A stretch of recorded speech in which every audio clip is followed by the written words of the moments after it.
Hello friends, कैसे हैं आप सब। गुनगुन की फैमिली में आप सभी का स्वागत है। मैं हूं भारती और आज मैं आप सभी को अपनी कहानी बताने वाली हूं, रियल कहानी, ओरिजिनल, जो कि मैंने झेला है।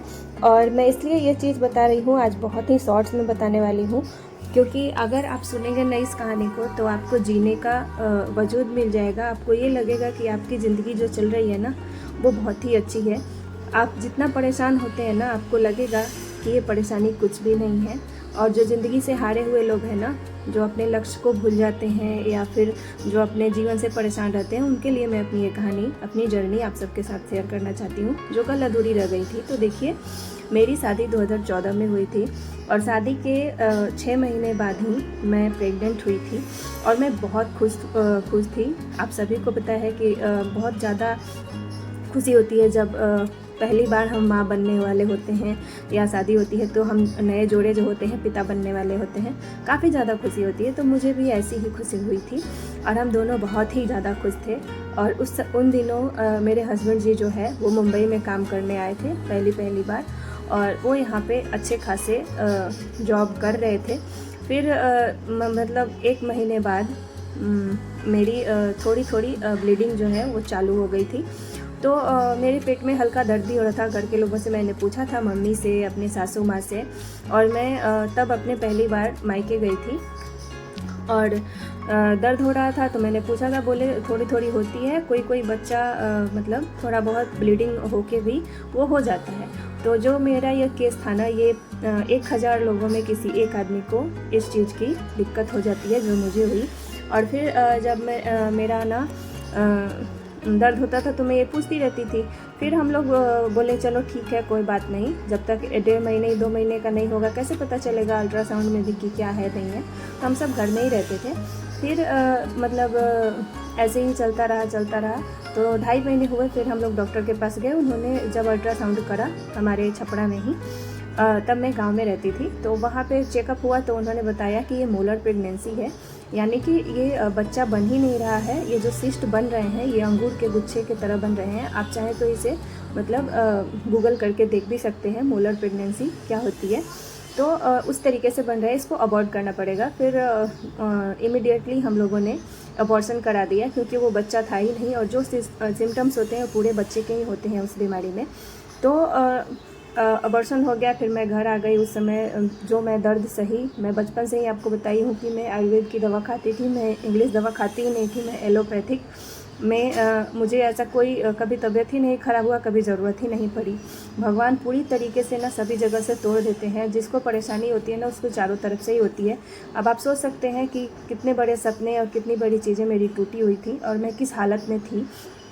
और फिर जब बेहोश करके अबॉर्शन किया गया, 1-1.5 घंटे का समय गया, उसमें 2 घंटे का बहुत ज़्यादा ब्लीडिंग हुआ, बहुत ज़्यादा कमज़ोर हो गई मैं। फिर कुछ दिन बाद ना, 15 दिन बाद डॉक्टर बोले कि फिर धीरे धीरे ब्लीडिंग हो रही थी, बंद हो जाएगी। फिर वो ब्लीडिंग बंद नहीं हुई और फिर से अल्ट्रासाउंड हुआ, फिर से वो सिस्ट जो है फिर से बनने लगे, फिर से अबॉर्शन करना पड़ा। फिर दूसरी बार हुई 15-16 दिन बाद, फिर से हुआ। आप दर्द का अंदाज़ा लगा सकते हैं मैं किस दर्द से गुजर रही थी उस टाइम। और फिर से मेरा जो अबॉर्शन हुआ फिर हुआ, और उस टाइम की हालत ऐसी थी कि कुछ भी मैं खाती थी और उल्टी हो जाती थी। मुझे पेट में कुछ भी चीज़ पचता नहीं था, इतना ज़्यादा गैस बनता था मुझे, और इतनी ज़्यादा कमज़ोरी हो गई थी, मैं चल नहीं पाती थी, उल्टी हमेशा होती थी। 10 दिन ऐसे चलता रहा। फिर अचानक से ब्लीडिंग रुकना बंद नहीं हो रहा था। फिर जल्दी में डॉक्टर ने, वहाँ जो छपरा के डॉक्टर थे, उन्होंने कहा कि इनको किसी बड़े हॉस्पिटल में लेके जाइए, यहाँ पे जो हम टेस्ट कराएंगे, बायोप्सी अगर हम कराना चाहते हैं तो वो टेस्ट मुंबई से होकर के मतलब होके आएगा, और यहाँ आने में 22-23 दिन लग जाएगा। तो यहाँ पे ट्रीटमेंट नहीं हो पाएगा। जल्दी टेस्ट और जल्दी इलाज की इनको ज़रूरत है, तो जल्दी किसी बड़े शहर में लेकर के जाइए, दिल्ली या कलकत्ता, मुंबई, कहीं लेके जाइए, बट छपरा मत रखिए। फिर हम लोग जल्दी से जल्दी वहाँ से एक्शन लिए, और ससुराल वालों का पूरा सपोर्ट रहा। मेरे देवर जी आए और मुझे लेकर के वहाँ से आए कोलकाता मेरी बुआ रहती हैं, तो वहाँ पे उनकी फैमिली का मुझे पूरा सपोर्ट मिला, और वो लोग मुझे लेकर के वहाँ गए हॉस्पिटल में। उन्होंने एक मातृमंगल हॉस्पिटल है कोलकाता में, बड़ा बाज़ार में, तो वहाँ मुझे ट्रीटमेंट हुआ। वहाँ बहुत ही अच्छी ट्रीटमेंट होती है। तो वहाँ एक डॉक्टर है निर्मला पिपड़ा करके, वहाँ मुझे दिखाया गया। फिर वहाँ उन्होंने अल्ट्रासाउंड करा, और ये जर्नी मेरे साथ इतनी बुरी हो रही थी ना, आप सोच सकते हैं। हर 15 दिन बाद एबॉर्शन होता था। बीमारी पकड़ में ही नहीं आती थी। जैसे बीमारी पकड़ में आ गई थी कि मोलर प्रेगनेंसी है, लेकिन आगे का जो टेस्ट होता था, उन्होंने बायोप्सी किया, उनको डाउट था कि ये कैंसर का सिस्ट ना बन जाए, तो उन्होंने टेस्ट किया, बायोप्सी में कुछ नहीं आया, नॉर्मल था। फिर उन्होंने अच्छे से दवा वगैरह दिया, ब्लीडिंग तो थोड़ी रुक गई। फिर जो बीटा एसीजी का एक मान होता है जो कि प्रेगनेंसी में ही होता है, वो मुझे होने लगा। मतलब वही बढ़ते जाता है, जब प्रेगनेंसी में जो होता है वही चीज़ें मोलर प्रेगनेंसी में भी होता है। फिर वो चीज़ें बढ़ती गई, हर हफ्ते मतलब ब्लड टेस्ट होता था, हर हफ्ते मुझे इंजेक्शन पड़ते थे, हर हफ्ते मेरे शरीर से खून निकाला जाता था। तो ये सिलसिला जो है वो चलते रहा। इंजेक्शन और स्लाइन जो लगते थे मेरे हाथ पूरा सूख जाते थे, नस फूट जाती थी। हर बार इंजेक्शन जो लगता था हाथ में स्लाइन का, आपको पता है जो पानी चलता है कितना दर्द देता है वो। और मेरी ज़िंदगी में ये सब पहली बार हो रहा था। मैं हमेशा रोती रहती थी, मैं बहुत ही ज़्यादा टूट चुकी थी और यही समझ में नहीं आ रहा था कि मैं कब ठीक होंगी। तभी ये ट्रीटमेंट हुआ। फिर सुल्तानिया करके एक डॉक्टर आए थे, उन्होंने मतलब अच्छी खासी ट्रीटमेंट दी। फिर भी बायोप्सी का रिपोर्ट उन्होंने दोबारा कराया, उसमें भी कैंसर का सिम्टम्स जो है वो नहीं आ रहे थे टेस्ट में। जब किस्मत ख़राब होती है ना, तो मतलब सही टाइम पे सही चीज़ें नहीं पता चलती हैं। डॉक्टर भी एक बहुत ज़्यादा परेशान हो गए थे मुझे लेकर के, और बीमारी उनको कह रहे थे कि समझ ही नहीं आ रहा है, रिपोर्ट में आ नहीं रहा है, और तुम्हारा बीटा एसीजी का जो रीडिंग है वो बढ़ते ही जा रहा है, डाउन नहीं हो रहा है, हम क्या करें। तो वो बहुत ज़्यादा डॉक्टर ही कंफ्यूज थे। तो हम क्या कर सकते थे, हमें रोज़ एक दिन भारी पड़ रहा था, मैं लग रहा था मैं बच ही नहीं पाऊँगी। फिर लास्ट में ये डिसीज़न आया कि मतलब यूट्रस को ही बाहर निकाल दिया जाए, क्योंकि यूट्रस निकाल दिया जाएगा तो ये बच जाएगी, ये बीमारी आगे नहीं फैलेगी। फिर जब टेस्ट हुआ तो पता चला यूट्रस से बीमारी बहुत आगे तक फैल चुकी है और यूट्रस निकालने का कोई मतलब ही नहीं बनता है। निकालने के बाद भी मैं नहीं बच सकती हूँ अगर ये इसका जो ट्रीटमेंट सही से नहीं हुआ तो फिर उसके बाद से वो फिर बढ़ते ही जा रहा था। 2 बार मुझे ऑपरेशन कोलकाता में भी हुआ और डॉक्टर पिपरा ने किया। फिर जब बढ़ गया, फिर जैसा था वैसा ही अल्ट्रासाउंड में दिखने लगा, फिर से वो बढ़ जाता था दाना दाना। फिर उन्होंने वो मुझे लेकर के गई, एक महापात्रा करके डॉक्टर थे, डॉक्टर महापात्रा, वो अब्दुल कलाम जी के साथ पढ़े थे, डॉक्टर APJ अब्दुल कलाम जी के साथ। तो उनकी वो दोस्त थी और वो बहुत बड़े सीनियर थे उनके, तो उनके पास लेके गए। उन्होंने बहुत ही बड़ी रकम बताई और फिर उन्होंने मशीन के द्वारा अबॉर्शन किया और वो मतलब अच्छे से साफ़ सफाई करे, फिर जाके यूट्रस अच्छे से साफ़ हुआ और क्लीन हुआ। और उसके बाद उन्होंने बायोप्सी कराई तीसरी बार, फिर उसमें पता चला कि ये जो बीमारी है ऊपर तक बढ़ गई है, ये चेस्ट तक आ गई है मुझे। और तब तक बुखार सर्दी बहुत ही ज़्यादा हो गई थी, खांसी छूट नहीं रही थी। मैं जब भी करवट लेती थी उल्टी होने लगती थी और खांसी मेरी छूटने का नाम नहीं ले रही थी। जब भी करवट लेके सोती थी ना तो खांसी मेरी तेज़ हो जाती थी, मैं किसी भी तरह सो नहीं पाती थी, बहुत ज़्यादा परेशान थी। फिर उन्होंने मुझे ट्रांसफ़र कर दिया ठाकुर पुकुर एक कैंसर हॉस्पिटल है वहाँ पे। जब उन्होंने मुझे कैंसर हॉस्पिटल में रेफ़र किया ना, तब मेरे मतलब जो मैं खड़ी थी ना वहाँ से ज़मीन खिसक गई। तब मुझे पहली बार पता चला कि मैं कैंसर से पीड़ित हूँ और जो मेरा अंदर का जो घाव है वो बढ़ चुका है। फिर मुझे डॉक्टर ने बहुत ही अच्छे से समझाया, अच्छे से डील किया कि आप घबराओ मत, आप वहाँ जाएंगे, आपकी तरह वहाँ बहुत सारे ऐसे पेशेंट मिलेंगे, आपको बहुत ज़्यादा हिम्मत मिलेगी, यहाँ पे वो ट्रीटमेंट नहीं होता है, आपको वहीं जाना पड़ेगा। फिर हम लोग वहाँ गए और वहाँ फिर मेरा MRI कराया गया पूरे पेट का और पूरे चेस्ट का, और उसमें पता चला कि चेस्ट के हार्ट जो होता है वहाँ तक भी ये जो अंगूर के दाने का जो गांठ है वहाँ तक पहुँच गया है और अंदर पूरा खून का थक्का जो है वो जम गया है। अब मुझे जीने की बिल्कुल भी इच्छा नहीं कर रही थी, मुझे लग रहा था मैं आत्महत्या ही कर लूँ। अभी नई नई शादी हुई थी, पूरा मेरा परिवार बिखर गया था, मेरे घर के लोग पूरा मतलब अपना जो सिचुएशन था वो मेंटली मतलब बहुत ज़्यादा डिस्टर्ब हो गए थे। मैं खुद बहुत ही ज़्यादा, और मैं इतना ज़्यादा डर गई थी, इतना ज़्यादा। एक तो कैंसर जैसी बीमारी का मैंने नाम सुना था, मेरी ना मतलब एकदम इच्छा ही ख़त्म हो गई थी। मैं हर बार हस्बैंड जी को बोलती थी कि आप दूसरी शादी कर लीजिए। उन्होंने बोला कि ऐसा तुम मत बोलो, जब मैंने तुम्हारा हाथ पकड़ा है तो मैं जब तक जीऊँगा, जब तक डॉक्टर बोलेंगे तुम बचोगी, मैं तब तक ट्रीटमेंट कराऊँगा। तो उन्होंने मेरा फुल सपोर्ट किया, मेरा परिवार ने मुझे फुल सपोर्ट किया।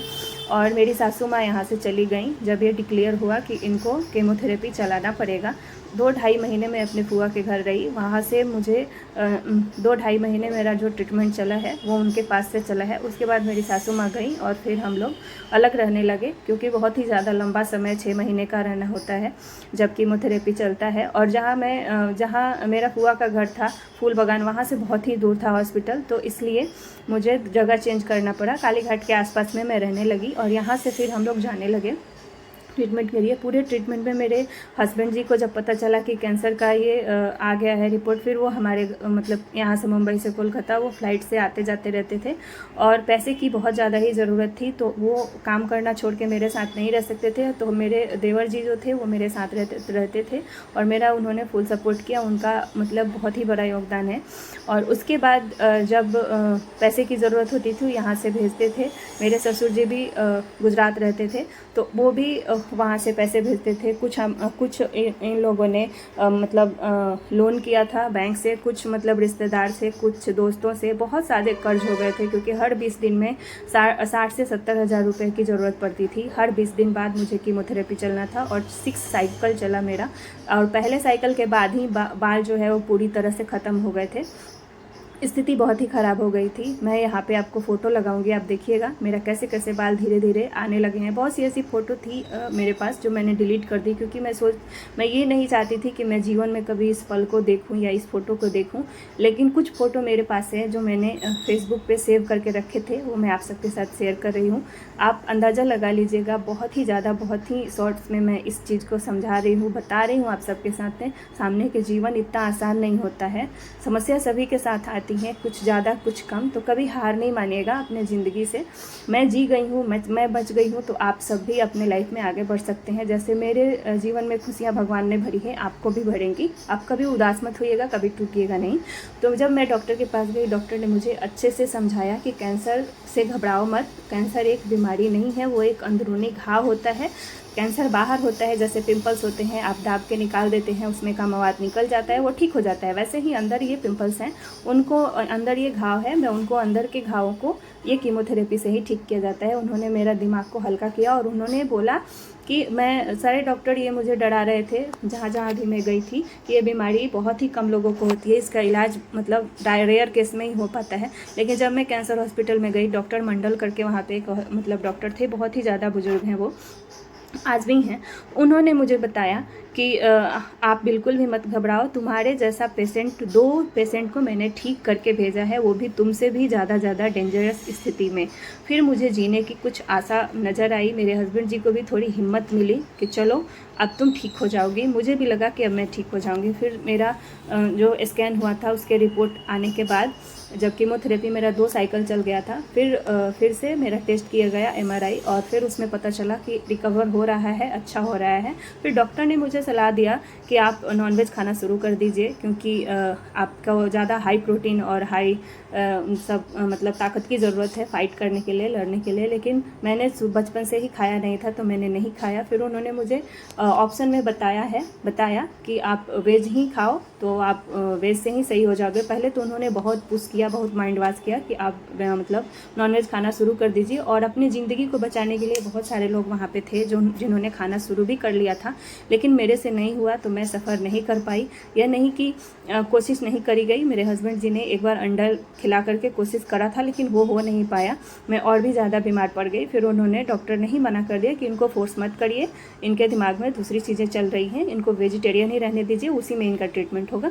और इस तरीके से ना वहाँ पे जो मेरा ट्रीटमेंट है वो हुआ। बहुत ही परेशानी का सामना करना पड़ा। और सबसे बड़ी बात कि मेरे हाथों में पूरा सूजन आ जाता था, हाथ नहीं उठता था, उल्टी इतनी होती थी। और फिर 24 घंटे मुझे कीमोथेरेपी चलता था। 6 डेज के लिए मैं हर 20 दिन बाद एडमिट होती थी हॉस्पिटल में। और वो जो जर्नी था ना, बहुत ही ख़राब था। और उन दिनों की स्थिति ये थी ना कि हम लोगों के दिमाग में, हस्बैंड और वाइफ के दिमाग में यही चलता था कि मेरी ज़िंदगी ख़त्म हो जाएगी अब। और डॉक्टर से मैं पूछती थी हर बार कि डॉक्टर ये बताइए कि मैं ज़िंदा बच पाऊँगी। बोले कि ज़िंदा तो तुम बच पाओगी, इतना मत डरो, सब कुछ ठीक हो जाएगा, आप टेंशन मत लो। लेकिन मैं बोलती थी मैं पूरी तरह से ठीक हो जाऊंगी, तो वो गारंटी नहीं लेते थे, बोलते थे पूरी तरह से ये ठीक नहीं होता है बीमारी, फिर ये दोबारा जीवन में वापस आता है। ये सुन के मैं और भी ज़्यादा डर गई थी कि ये जो अभी चल रहा है फिर अगर दोबारा हो जाएगा तो कैसे होगा। एक तो इतना कॉस्टली इसका ट्रीटमेंट होता है और इतना सफ़र हम अभी कर रहे हैं, फिर आगे हमारा क्या होगा। तो मतलब बहुत ही ज़्यादा टूटे हुए थे। हस्बैंड जी को लग रहा था ज़िंदगी यहीं ख़त्म हो गई, मुझे भी यही ऐसा ही लग रहा था। हमने अब सोच लिया था कि जितना भी दिन हमें साथ मतलब मिला है, अगर हम बीमारी से ठीक हो जाते हैं तो हम साथ में ही रहेंगे। और फिर हम साथ में वो जब लास्ट कीमोथेरेपी मेरा चला, फिर वो मुंबई लेकर के आ गए। और डॉक्टर का भी एक पर्सनल एडवाइस था कि आप साथ में ही रहिए। उन्होंने बहुत ज़्यादा काउंसलिंग किया था, हस्बैंड जी का भी और मेरा भी, कि क्योंकि मेरी नई नई शादी हुई थी और अभी सफ़र हमने शुरू ही किया था और वो अंत होने वाला था, तो इस वजह से और काफ़ी ज़्यादा दिक्कतों का सामना करना पड़ा। जो मतलब शरीर का जो अंग था ना, पूरे तरीके से डैमेज हो चुका था, हाथ पैर पूरे सूज जाते थे। और मतलब डाइट का भी अच्छा खासा ध्यान रखना पड़ता था। मेरी सासू माँ गई थी तो उन्होंने मेरा बहुत ही ज़्यादा सपोर्ट किया था और बहुत ही मेरा वो सपोर्ट सिस्टम बनी थी उस टाइम में, जिसके वजह से मतलब खान पान मेरा अच्छा हुआ और मैं धीरे धीरे रिकवर करने लगी। और पूरे परिवार पूरे फैमिली का बहुत ही ज़्यादा अच्छा खासा मतलब इन्वॉल्वमेंट रहा है। और उसके बाद निगेटिविटी की जहाँ तक बात करूँ तो मेरे हस्बैंड जी को कई लोग ऐसे समझाने वाले मिल गए थे उस टाइम में कि पैसे खर्चा मत करो, पैसे खर्चा करोगे आदमी भी नहीं बचेगा, पैसे भी खर्च हो जाएंगे, कैंसर जैसी बीमारी है, ये इन्फेक्शन हो गया है अंदर, तो ये बच नहीं सकती है। लेकिन उनको डॉक्टर ने बोला था कि ये बच जाएगी, तो वो किसी और चीज़ों पे ध्यान नहीं देते थे, नहीं तो भड़काने वाले बहुत लोग थे। और आसपास के लोगों को और पता चलता था, वो सारे लोग यही बोलते थे कि इनका यूट्रस जो है वो निकाल दिया गया है, इनके बच्चे नहीं होंगे। मतलब जो आसपास के लोग थे, पूरा गांव में इस चीज़ों का पूरा हल्ला हो गया था, इनके बच्चे नहीं होंगे, अब इनकी दूसरी शादी करनी पड़ेगी, इनकी लाइफ ख़राब हो गई, ये वो बहुत ज़्यादा निगेटिविटी का सामना करना पड़ा था। तो वो सारी चीज़ें थी, बहुत और भी बहुत सारी बातें थी जो मैं आप सबको अभी नहीं बता सकती हूँ। जैसे जैसे मुझे टाइम लगेगा या कुछ ऐसा लगेगा मैं आपको शेयर करूँगी। तो मैं यही कहना चाहती थी कि इस खतरनाक बीमारी से मैं धीरे धीरे उबर पाई। और काउंसलिंग होने के बाद मैं मतलब हस्बैंड जी लास्ट कीमो के बाद वो आए थे और फिर दोनों की काउंसलिंग करी गई और फिर मुझे वो लेकर के मुंबई आ गए थे। उन्होंने कहा था कि मेंटल इनको बहुत ही ज़्यादा खुश रखिए और मेंटली ये डिस्टर्ब नहीं रहेंगी तो बहुत ही जल्दी ये रिकवर कर जाएंगी। सबसे बहुत बड़ी चीज़ है पॉजिटिविटी का, और पॉजिटिव वाइब्स उनको दीजिए, इनको अकेले रहने दीजिए, इनको शांत रहने दीजिए, शांत वातावरण दीजिए और इनको अच्छी अच्छी बुकें दीजिए। और फिर इनको मतलब चाहिए आप इनको जहाँ ये चाहती हैं इनको घूमने के लिए लेकर जाइए। इनका दिमाग हमेशा डिस्ट्रैक्ट करके रखिए, दिमाग इनका मतलब बीमारी के बारे में ना सोचे, ऐसा इनको करके रखिए। तो इसमें मेरे हस्बैंड जी उस समय बहुत ही ज़्यादा साथ निभाए थे और उन्होंने ये उस टाइम ही कसम खाई थी कि जब तक हम साथ रहेंगे, जब तक हम जिंदा रहेंगे तब तक हम साथ रखेंगे। और डॉक्टर ने ये भी क्लियर किया था कि आपको ये चीज़ जो है वो दोबारा हो सकती है, जब भी आप प्रेग्नेंट होंगी तब ये बीमारी का डर है कि आपके बच्चे नहीं रह करके, प्रेग्नेंट नहीं हो करके आप ये बीमारी से फिर से मतलब आपको बीमारी फिर से हो सकती है। तो जब मेरी पहली बेटी मेरे पेट में हुई थी ना, और स्ट्रिक्टली डॉक्टर ने मना कर दिया था 6 साइकिल चलने के बाद कि आपको 3 से 4 साल बच्चा नहीं लेना है, प्रेगनेंसी नहीं लेना है, उसके बाद आप ले सकते हैं पूरा टेस्ट वगैरह कराने के बाद। तो उसके बाद जब कीमोथेरेपी चल गया तो हर 1 महीने बाद मुझे फॉलोअप के लिए बुलाया जाता था टेस्ट के लिए, उसके बाद 3 महीने बाद, उसके बाद 6 महीने बाद, उसके बाद 1 साल बाद। तो 1 साल बाद हम लोग टेस्ट के लिए जाने लगे और मैं मुंबई रहने लगी। फिर जब छुट्टी होता था हम गाँव जाते आते रहते थे। इस तरह से मेरी लाइफ चलने लगी। और उसके बाद मेरी बेटी जब मेरे पेट में रही, हम लोगों का मतलब जो डर था वो काफ़ी ज़्यादा 1 महीने 1.5 महीने के बाद ही पता चलता है कि बच्चा है या मतलब फिर से वह बीमारी से ग्रसित हो गई। ये चीज़ों को लेकर के मैं 1.5 महीना हम दोनों हस्बैंड वाइफ के पेट में खाना नहीं जाता था। हम कैसी कैसी रातें गुजारे हैं इसको सोच करके कि फिर पता नहीं ये बच्चा होगा या फिर बीमारी होगा। तो इस डर से हम सामना करें और भगवान ने चाहा और हमारी जो मन्नत है वो पूरी हुई और फिर मेरी गुनगुन हुई और फिर मेरी जो लाइफ है वो अच्छे से थोड़ा सा ट्रैक पे आई। और उन्होंने 3 साल का गैप बोला था, हम लोगों ने 4 साल का गैप किया कि 1 साल और करेंगे, जो शरीर का जो है वो रिकवर हो जाएगा। और उन्होंने एक बात ये भी बताई थी कि या तो बीमारी हो सकता है और दूसरी बात कि आपको बच्चा रहता है तो आपका जो बच्चा है वो अपंग हो सकता है। मतलब जो आपका ट्रीटमेंट चला है इसकी वजह से बच्चे का जो विकास है वो होगा नहीं अच्छे से। तो ऐसे बच्चे लेकर के आप क्या करेंगे। तो इसलिए उन्होंने गैप करा था और हम लोगों ने उसे अच्छे तरीके से फॉलो किया। और रात दिन हम यही सोचते थे कि हमें बच्चा नहीं होगा, हम मतलब ऐसे ज़िंदगी का क्या करेंगे। मतलब और भी लोगों के ताने, अजीब अजीब तरह की बातें, आप समझ सकते हैं कि मतलब एक ज़िंदगी जीते हुए ना हम बहुत ही ज़्यादा बेकार जीवन में जी रहे थे। एक तो कर्ज से पूरी तरीके से डूबे हुए थे। 3 साल लग गया हमें कर्ज उतारते उतारते और लाइफ को मतलब अच्छे से ट्रैक पे लाते लाते मतलब बहुत ही ज़्यादा स्ट्रगल करना पड़ा। क्योंकि कर्ज जो होता है ना, जो दिया रहता है उसको लेने का भी वैसा ही बात होता है। और जब आप बीमारी से ग्रसित हो जाते हैं ना, तो कोई देता भी है तो ये सोच कर देता है पता नहीं ये लौटाएगा कि नहीं। तो इस तरह की भी चीज़ें हुई थी और भी बहुत चीज़ें हुई थी जो मैं आपको नहीं बता सकती। जितना बताने लायक था मैंने उतनी ही बताया है। तो बस लास्ट में इतना ही कहूँगी कि जीवन से हारना नहीं है। भगवान ने चाहा और हमारी किस्मत अच्छी रही, हमारे कर्म अच्छे रहेंगे। कभी किसी का, मैं ये सोचती हूँ ना, कभी किसी का बिगाड़ा होगा या कहीं तो कुछ गड़बड़ हुआ होगा या मुझे ऐसी किस्मत में लिखी होगी, तभी तो मैंने इतना ज़्यादा कष्ट सहा और इतनी ज़्यादा परेशानी हुई। कि क्योंकि शादी के पहले मुझे कुछ भी नहीं हुआ था। जब मैं पहले पढ़ाई लिखाई करती थी मुझे कभी भी किसी दवा की ज़रूरत नहीं पड़ी, और जब दवा की ज़रूरत पड़ी तो तांता ही लग गए। इतना दवा, इतना मतलब मेरा ट्रीटमेंट हुआ कि मैं थक गई, हार गई। जब मेरा रोज़ मन करता था कि मैं छत से कूद जाऊँ, मेरा रोज़ मन करता था कि मैं मर जाऊँ। मेरे साथ के 2 लोग ने आत्महत्या कर लिया क्योंकि उनके परिवार, उनके घर वाले उनको सपोर्ट नहीं किए, उनको ताना देते थे। और अपनी ज़िंदगी से थक के उसने मतलब आत्महत्या कर ली, छत से कूद गई। फिर हॉस्पिटल जो था वो पूरी तरह से लॉक किया गया।